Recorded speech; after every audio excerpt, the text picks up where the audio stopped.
particularly in the Sahel and the Lake Chad Basin, are partly fueled by local factors and dynamics, but now increasingly by the international jihadi movement, runaway fighters from Iraq and Syria, and arms from the disintegration of Libya. In Myanmar, the carnage appears to have thankfully abated somewhat. We commend the United Nations for staying focused on the situation of the Rohingya people to bring their suffering to an end and hold to account the perpetrators of the atrocious crimes committed against innocent and vulnerable members of this community, including women, children, and the old. The international community should strengthen its resolve to combat ethnic and religious cleansing anywhere. We support the United Nations efforts in ensuring that the Rohingya refugees are allowed to return to their homes in Myanmar with security, protection, and guarantee of citizenship. We note the indication by the government of Myanmar of its willingness to address these issues, and we encourage them to do so expeditiously. In this context, Nigeria commends the government and people of Bangladesh in particular, and all other countries and organizations that have contributed to shouldering the burden of providing shelter and other vital assistance to the Rohingya refugees. The carnage and the worsening humanitarian situation in Syria and Yemen continue unabated, but the international community cannot afford to give up on the Syrian and Yemeni people.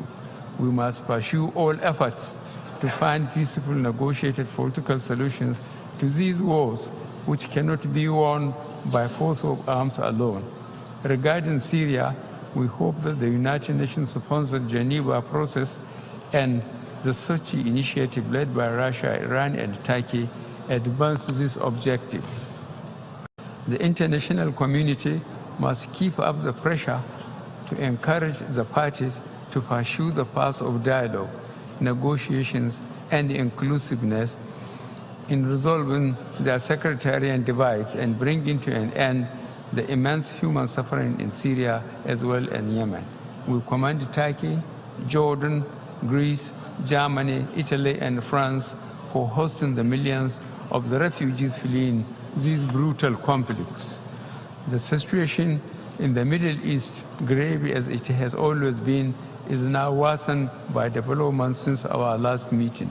Nigeria continues to call on the Israelis and the Palestinians to make the necessary compromises in the interest of justice, peace, and security, in line with our numerous United Nations resolutions and applicable international laws. Unilateral, arbitrary, and insensitive actions only prolong the conflict and undermine world peace and security. The deteriorating humanitarian situation in Gaza is an appalling result of unrestrained use of power. We urge both parties to re-engage in dialogue on the basis of relevant United Nations resolutions, the Madrid Principles, the Quebec Roadmap, and the Arab Peace Initiative, among others. Nigeria confirms the unwavering support for a just two-state resolution negotiated without intimidation and with Israel and Palestine existing side by side in peace and security. The crises in the Middle East have deep roots and have remained unresolved for too long, yet we should not fall into self-defeating despair and conclude that they are not amenable to solution. We should draw inspiration from the remarkable leadership that got Ethiopia and Eritrea to resolve long-lost hope for peace between them, a remarkable show of statesmanship which has now galvanized neighboring countries, including Djibouti and Somalia, to push for peace in the sub-region. I believe that with hard work, commitment, and a disposition to compromise and necessary sacrifices, peace is achievable in the Middle East as well. Most crises usually have a variety of pestilent causes and effects.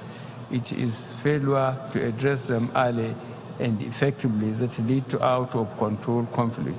Addressing them includes national and international collective actions which positively impact on peoples and communities, hence making the United Nations relevant to all people, global leadership, and shared responsibilities for peaceful, equitable, and sustainable societies, which is the theme for this year's General Assembly, is very apt indeed.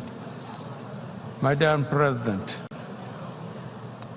a topical consequence of the current conflicts around the world is the irregular migration of affected people from the Middle East, Afghanistan, and Africa to Europe.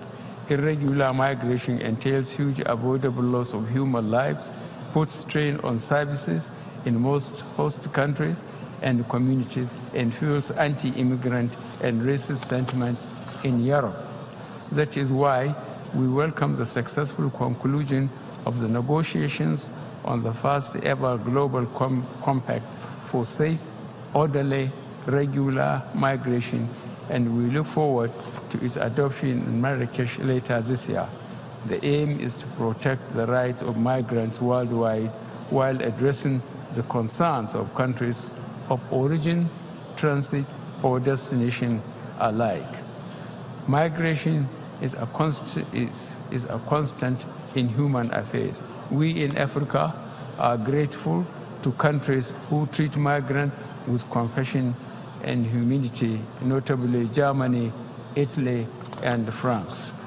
Irregular migration is not a consequence of conflicts alone, but of the effects of climate change and lack of opportunities at home. Climate change remains one of the greatest challenges of our time. Very close to us at home, it is our lot in Nigeria, together with our neighbors around the Chad Basin, to live with the climate change consequences of a drastically shrunk Lake Chad, and the parching of otherwise fertile arable land. The lake was a major source of livelihood to more than 45 million inhabitants of the region. Its shrinking meant loss of livelihoods, and they are now rendered poor and vulnerable to the activities of extremists and terrorist groups. The instability thus caused in the sub-region intensified internal displacements, leading, among other consequences, to intense economic competition, especially between farmers and herdsmen. This is why we continue to call for a dedicated international engagement to accelerate the recovery efforts in the Lake Chad Basin to address the root causes of the conflicts in the region. What is required is continuous and robust United Nations cooperation with national governments and sub-regional and regional organizations such as the Lake Chad Basin Commission, the Economic Community of West African States, and the African Union to enhance capacity in conflict prevention, conflict management, and peace building. With regards to the Lake Chad Basin flight, I extend our heartfelt appreciation to the United Nations, the governments of Germany, Norway, the United States, Sweden, the United Kingdom, France, and a host of other developmental partners for their laudable support in assisting us to address both the humanitarian challenges and the ongoing stabilization drive in the region. Madam President, corruption within countries and illicit flow of funds across national boundaries have huge negative impact on the stability, peace, and economic prospect of millions in developing countries.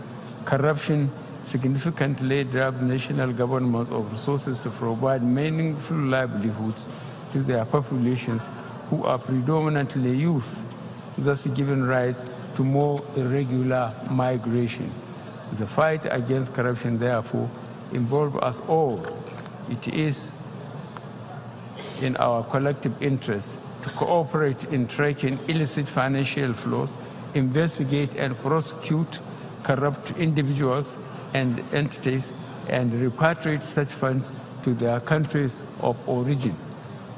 fighting corruption, or resolving international conflicts, crises, and wars, defeating terrorism and piracy, curbing arms trafficking, and the proliferation of small arms and light weapons, which fuel these conflicts, particularly in Africa, stemming irregular migration by addressing its root causes, and the many of other global challenges we are faced with today can only be effectively addressed through multilateral cooperation and concerted action. The only global institutional framework we have to address these challenges is the United Nations system. That is why we continue to call for the strengthening of the organization and making it more effective by speeding up the pace of progress towards its reform, including that of its principal organ, the Security Council. The reconstitution of the Council to make it more equitable and more representative of our global community is both a political and moral imperative. We believe that a reformed Security Council with expanded membership in both the permanent and non-permanent categories is in accord with prevailing international consensus, and it is in our collective interest to do so. It is high time we stop skirting around the issue and establish achievable benchmarks and time frames for these reforms. I assure you all that in this advocacy, I am only reflecting Nigeria's deep and abiding commitment to our organization and its founding principles and goals. From the date we joined in 1960, we have contributed our quota to the fulfillment of the mandate of the United Nations. We have been active participants in many Security Council and African Union authorized peacekeeping operations around the world, beginning with the Democratic Republic of the Congo in 1960. Furthermore, Nigeria has always mobilized the required human and material resources to achieve set United Nations goals, including the recently adopted 2030 Agenda for Sustainable Development. We are resolute in complementing the efforts and example of the United Nations to promote gender equality and youth empowerment as necessary pillars for sustainable development. Without these, there can be neither enduring peace nor security. As we set and implement our national policies to achieve these goals, we, in the spirit of international solidarity, will readily cooperate with other nations seeking to achieve similar goals for their own populations to help ensure that no one is left behind. I thank you very much for your attention.